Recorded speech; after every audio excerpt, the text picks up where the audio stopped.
club directors were still insisting he hadn't been sacked. As you might expect, the rumour mill has been working overtime, with lots of people saying he's about to join a club in the Premier League. At a heated news conference this afternoon, the chairman said he was already talking to potential replacements, and he appealed for the fans to support him. 48 hours after reports surfaced that Darren Ferguson had left Peterborough United, it seems we're no clearer as to finding out why. Darren Ferguson's worked miracles here. He's gone.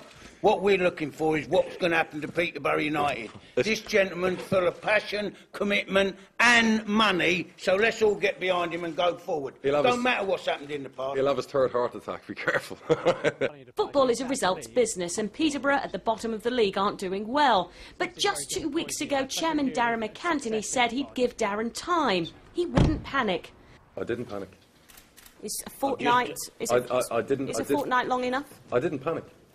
I'm pretty decisive, you know, and at the end of the day, we've decided to move forward without him, and it's the right decision. Decisiveness is very important in life, not just in football. Darren McAntony is a very ambitious man. By the time he was 30, he'd made a fortune from a property empire based here and overseas. When he took over at Peterborough, Posh was stuck in League Two. He brought in the son of Sir Alex Ferguson, and within 2 years, Darren had delivered Championship football and named League One Manager of the Year. If you're not struggling, why get rid of the manager? Because it's not about getting rid of the manager, and I didn't say I did get rid of the manager. Well, because we both mutually agreed. Well, we both decided to do our own thing. You don't know the truth. You don't know what's going on with him. You talk about all the time, you know, why get rid of the manager? Who says I did? All I know is we're a football club without a manager, and we have to move on. Barry Fry said he personally thought Fergie already had a job lined up. He better hope so, as next week he's due to spend an evening with Darren's dad, Sir Alex. Pam Melbourne, BBC Look East, Peterborough. Now, within the last few minutes, we've had a statement in from Darren Ferguson, and it says, "Unfortunately, Barry Fry has today intimated that I already have a new position in place. I can categorically confirm that is 100% untrue. However, these comments have not impacted upon my feeling towards my time at Peterborough United, the players, the chairman and the supporters of the club." It's got a while to run yet. Now, there have been events held around the region to commemorate Armistice Day. Thousands observed a 2-minute silence at 11 o'clock in town centres, streets and shopping centres. The biggest event was at the garrison in Colchester, home to 16 Air Assault Brigade. Let's go to the officers' mess now, and Mike Liggins.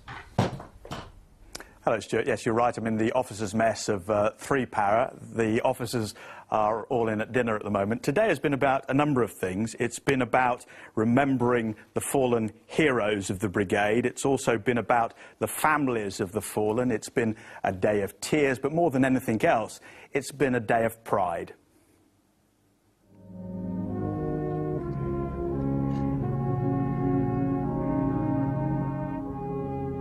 Armistice Day is a day to remember, and today the families of soldiers from Colchester who lost their lives in Iraq and Afghanistan came back to the Merville barracks. Servicemen and women. Before the main armistice service, the families had their own short service in the 16 Air Assault Brigade Memorial Garden. Dan Shirley was killed in Afghanistan in June last year. Today, his family, his widow Michelle and his little girl Jordan came to remember. Today's been lovely, very uplifting. It's nice to be here, proud to be here. What do you remember? That he used to call me Princess a lot. What else? He used to read me a story called I Love You. I bet he did love you, didn't he? Yeah. Corporal Brian Budd was awarded a posthumous VC when he died in 2006. Today, a plaque was unveiled by his widow. The Garrison Sports Centre has been renamed in his honour. At 11, the main Armistice Day service on the parade ground. Age shall bury them, no years condemn.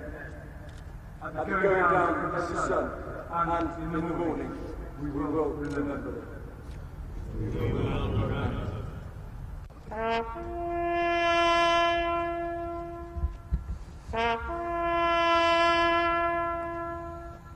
An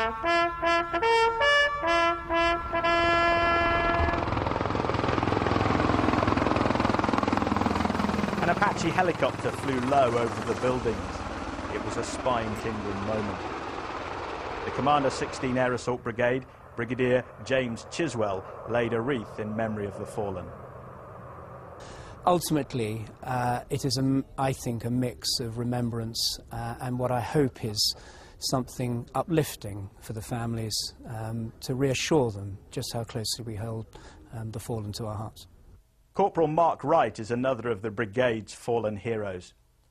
He saved the lives of several colleagues in a minefield in Afghanistan, but lost his. He was awarded the George Cross. His parents unveiled a portrait of Corporal Wright.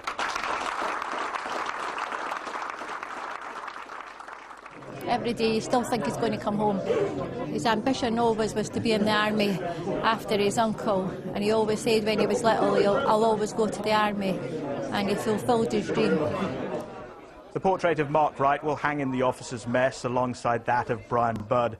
As the commander of 16 Air Assault Brigade put it, in a sense, brave men never die. You saw Jan Shirley in that film, the little girl's granny. She's written a poem and she wanted to read it out. Well, she's not here, so I thought I might read a section of it. It's called Mums Who Wait at Home. With a smile along the way, we cannot think the worst. Waiting for a letter or a call like, "Hiya, Mum, love ya," says it all. It brings a smile and a sigh as another day goes by. But when that bubble bursts and mums hear the worst, that's when the battle begins for mums who wait at home. Back to you. Mike, thank you very much. Let's have the weather. Stuart, thank you very much. Well, we've got rain on the way. There it is, down to the southwest. 1 or 2 showers still over us, but they'll tend to clear away, and then we start the night dry. But I think by about 11 o'clock, that rain pushing in from the west. Most of us will see about 2 hours worth of rain before it clears, and most of it should be gone by first light, if not all of it. Temperatures, well, down to about 6 or 7 Celsius, so a milder night than of late, with the winds starting off a moderate, fresh around the coast south easterly, but those winds becoming southwesterly once the rain has cleared. So tomorrow, one front away to the northeast, another one waiting in the wings. But in between, well, not a bad day, fine and dry, with some spells of sunshine and areas of cloud moving through. That cloud, though, towards the end of the afternoon, thickening up, and after dark, this rain quickly spreading in. This rain is likely to be quite heavy at times, and this is the picture at about 7 o'clock, so not quite across all the region. A much, much milder day tomorrow, highs of 12 or 13 Celsius. 13 is 55 degrees Fahrenheit, with a light to moderate southwesterly wind. So that rain during Thursday night, but that should be gone by Friday. Friday starts dry with some patchy rain during the afternoon, possibly some heavy blustery showers on Saturday, and a very windy day with a good, fresh, perhaps strong at times southwesterly. Those winds easing down on Sunday with some showers left behind, and then Monday largely dry but largely cloudy, and as you can see, some fairly mild nights to come. Stuart. Thank you very much indeed. Well, we're going to finish tonight with some pictures of how Armistice Day was marked across the region. From all of us here, good night. Goodbye.